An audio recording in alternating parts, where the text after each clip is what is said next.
Hello everybody, welcome back to chapter 2 or scroll 2 of the Roman Mysteries. Now if you can remember, in our first chapter yesterday we were introduced to Flavia and her father. Now her father was quite forgetful and Flavia always used to be able to find things for him.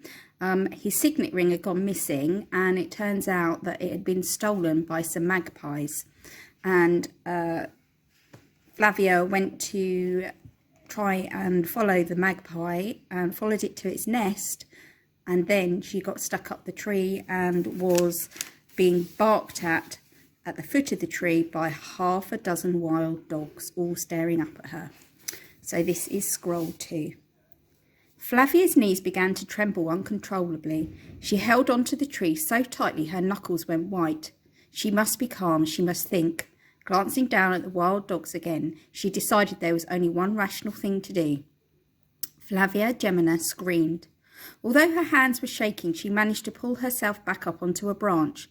Below her, the dogs whined and growled. "Help!" she yelled. "Help me, someone!" The only response was the rhythmic chirring of the cicadas in the afternoon heat. "Help me!" she shouted, and then, in case someone heard her but didn't think to look up, "I'm in a tree!" Most of the dogs were now sitting at the base of the trunk, panting and gazing up at her. They seemed to be smiling at her predicament. There were 7 of them, most of them mangy and thin and yellow. The leader was a huge black hound, a mastiff with evil red eyes and saliva dripping down his hairy chin. "Stupid dogs," Flavia muttered under her breath. The leader growled, almost as if he had understood her thoughts. Suddenly, one of the yellow dogs yelped and leapt to his feet, as if stung by a bee. Then the leader snarled and writhed in pain. A stone had struck him. Flavia saw the next stone fly through the air, and then another, striking with amazing accuracy. The dogs whimpered and yelped and slunk off into the woods. "Quickly!" a voice called from below. "Come down quickly, before they come back!" Flavia didn't think twice. She closed her eyes and jumped out of the tree. "Ouch, my ankle!" Flavia started to run, but a stab of pain shot through her leg and almost made her sick. A boy about her own age ran from behind a tree. He put his arm awkwardly around her waist and pulled her forward. "Come on," he urged, and she could see that his dark eyes were full of fear. "Quickly!"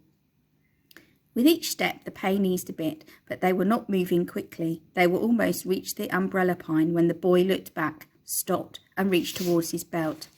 "Hang on to the tree," he commanded, pushing Flavia forward. He pulled out his sling and reached into a leather pouch which hung from his belt. Fitting a sharp stone into the sling, he moved a few feet away and swung it quickly round his head. Flavia gripped the tree and closed her eyes. She heard the sling buzz like an angry wasp. Then a dog yelp and a satisfied "Got him" from the boy. "Come on," he urged. "The leader's down, but I don't think I killed him. They'll probably be after us in a minute." Flavia took a deep breath and moved as quickly as she could. Dry thistles scratched her legs and the boy's strong grip hurt her as he half lifted her and half pulled her forward. Suddenly the boy cried out in a language Flavia had never heard before. They were nearly at her back door, but the boy was leading her away from it to the right. "No, my house is over there," she protested. The boy ignored her and called out again in his harsh language. He was pulling her to the back door of the house next to hers. He glanced back and muttered something in Latin, which Flavia understood perfectly. It was not a polite word. She heard the dogs barking behind her, and the boy pulled her more urgently, and she could hear him grasping for breath. The door was closer. Now she could see its rough surface beneath the peeling green paint. But by the sound of it, the pack was nearly upon them. At any moment she expected to feel sharp teeth sink into her calf. Suddenly the green door swung open. A tall black-robed figure emerged, pointed at the dogs and bellowed something in an unknown language. For an instant the dogs stopped dead in the tracks. That instant was enough for the tall figure to grab them both, pull them through the door and slam it in the dogs' startled faces. Flavia sobbed with relief. Strong arms held her tight, and the rough cloth against her nose smelled spicy and comforting. Abruptly, a dog's cold note pressed into her armpit. Flavia screamed again and jumped back. A pretty white dog with brown eyes grinned up at her. its entire rear and wagging with delight. "Bobbers, down, go away, bad dog," said the man in black sternly. Bobbers took no notice and gave Flavia a long, slobbery kiss. At this, Flavia began to giggle through her tears. This was the dog she had heard barking for the past week, since a mysterious family had moved into old Festus's house. She sniffed and wiped her runny nose with her arm. Then she stepped back to have a good look at her rescuer. "Allow me to introduce myself," said the man in a pleasantly accented voice. "My name is Mordecai Ben Ezra, and this is my son, Jonathan." He gave a very slight bow. "Peace be with you." Flavia looked at the boy who had saved her life. Jonathan was bent over, resting his hands on his knees and breathing hard. He had a rather square face and masses of curly hair. He looked up at her, grinned and also nodded, but seemed unable to speak. "Miriam," the boy's father called, bring the oil of marjoram quickly," and almost apologetically to Flavia, "My son is somewhat asthmatic." Jonathan's father had a sharp nose and a short grizzled beard. 2 long grey ringlets of hair emerged from a black turban wound around his head. He looked very exotic and even odd, but his heavy-lidded eyes were kind. A beautiful girl of about 13 ran up with a tiny clay jar. She uncorked it and held it under Jonathan's nose. "This is my daughter Miriam," said Mordecai proudly. "Miriam, this is—" They all looked at her. Flavia Gemina, daughter of Marcus Flavius Geminus, sea captain," she said, and added, "your next-door neighbour." "Flavia Gemini, will you come into the garden and have a drink and tell us how you came to be pursued by a pack of angry dogs?"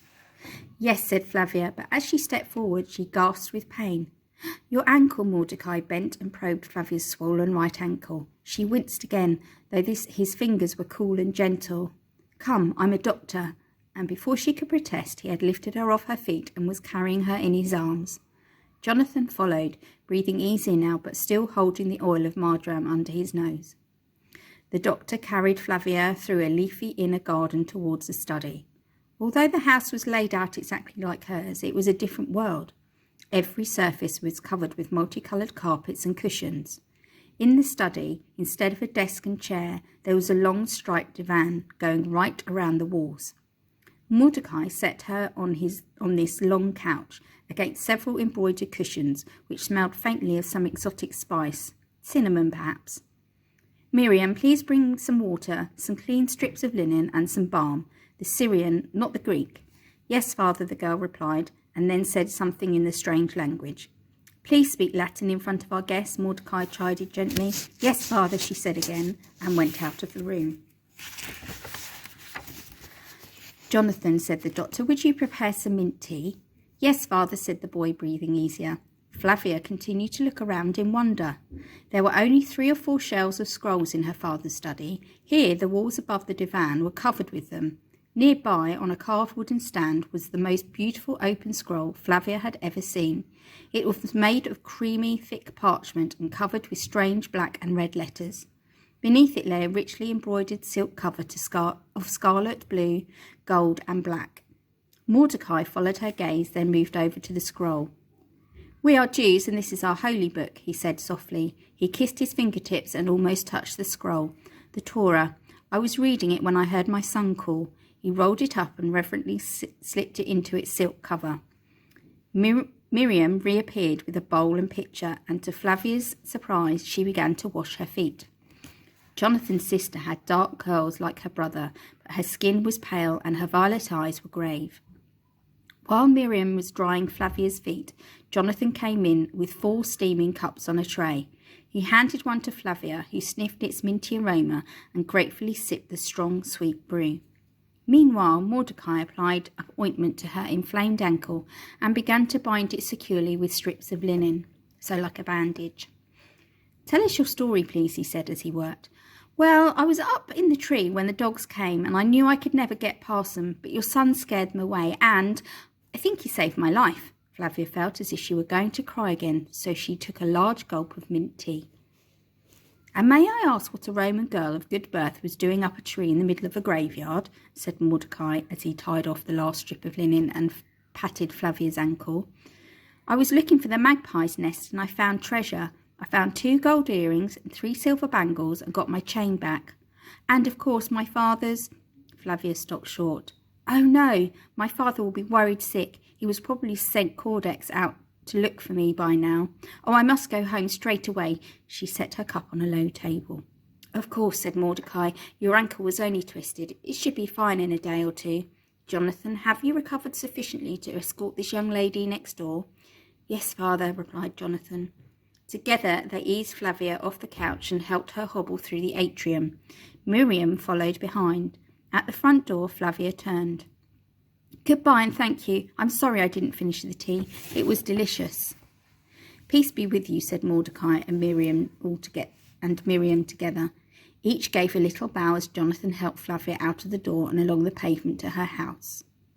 Lifting the familiar bronze knocker of Castor and Pollux, Flavia rapped sharply several times. From deep within she heard Scuto barking, and after what seemed like ages, the peephole opened and she saw Cordex's bleary eyes staring out. It was a full minute before the sleepy doorkeeper managed to slide the bolt back and pull the door open. "Pater, Pater," Flavia cried.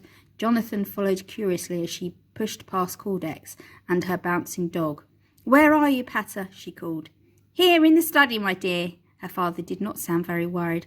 "Pater, I'm here. I found the ring and I'm safe." She limped through the folding door, coming up to her father from behind. Marcus sat bent over the desk, carefully dripping wax on a document. "And why shouldn't you be safe?" he asked absently, pressing a ring into the hot wax. "Pater!" Her father turned round and then jumped to his feet. "Great Neptune's beard," he cried. "What happened to you? Look at yourself. Your arms are scratched, your hair full of twigs, your tunic torn and dirty, and your ankles bandaged. Whatever happened?" He peered past her suspiciously. "And who, may I ask, is this?" And that is the end of Scroll 2. Join me for Scroll 3.